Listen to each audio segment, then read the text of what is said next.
Bonjour à tous et bienvenue au Private Equity Exchange, 23e édition. Aujourd'hui, nous sommes au pavillon d'Ermenonville et je suis en compagnie d'Antoine Degors. Bonjour Antoine. Bonjour. Vous êtes donc associé spécialiste dans l'accompagnement des équipes de management dans les opérations de Private Equity chez Opléo Avocats.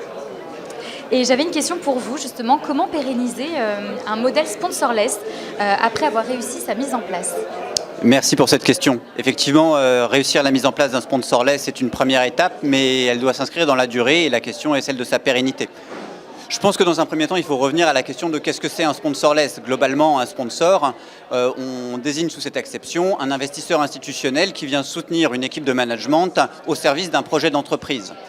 Un sponsorless, donc en absence de sponsor, consiste à dire que le capital d'une entreprise sous effet de levier va être intégralement détenu par un fondateur, des équipes de managers et ou leurs familles, qui ne sont pas des investisseurs institutionnels, bien qu'ils soient des véritables actionnaires.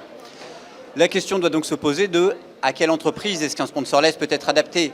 Mécaniquement, ce que l'on vient de dire concentre un sponsorless sur des entreprises de taille intermédiaire qui ont une valorisation accessible pour cette typologie d'investisseurs.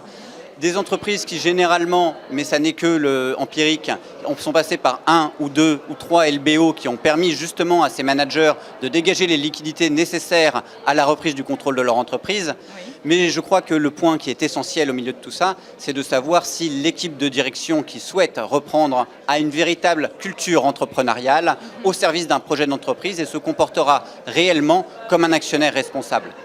La question est donc de savoir aussi pour qui est-ce que ces modèles sont pertinents. Si on est sur au service d'un modèle de sponsorless, c'est nécessairement parce que l'on souhaite reprendre le temps long. En tout cas, c'est comme ça que je l'entends souvent chez mes clients. Sur le long terme, donc. Ben oui, puisque les entreprises qui sont accompagnées par des fonds de LBO, en fait, se font imposer un rythme de rentabilité maillé de sortie tous les 3 à 7 ans. Et donc, la question de la longueur d'investissement pour réaliser un projet d'entreprise est parfois peu compatible avec ces horizons moyen terme d'un fonds d'investissement. C'est donc nécessairement au service d'un projet d'entreprise pour le temps long, mais le grand écueil serait de penser que c'est la fin de l'histoire et que derrière, la rentabilité n'a plus à être assurée de la même manière que quand on est accompagné par un sponsor. En réalité, une équipe de management, de direction qui reprend le contrôle de son entreprise et devient actionnaire attend elle-même une rentabilité.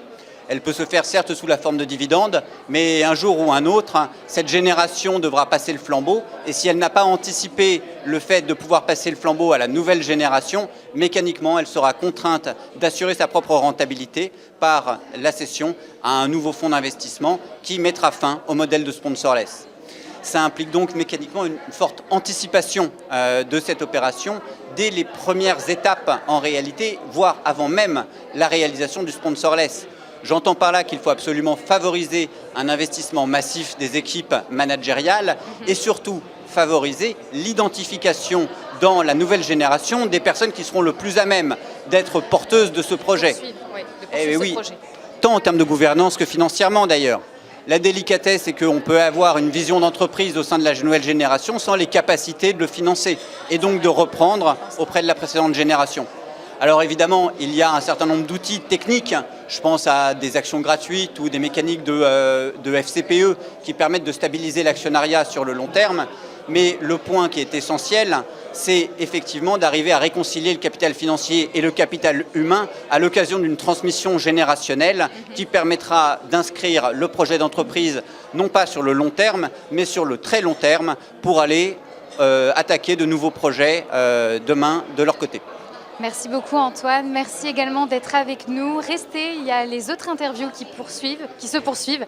Merci encore de votre attention.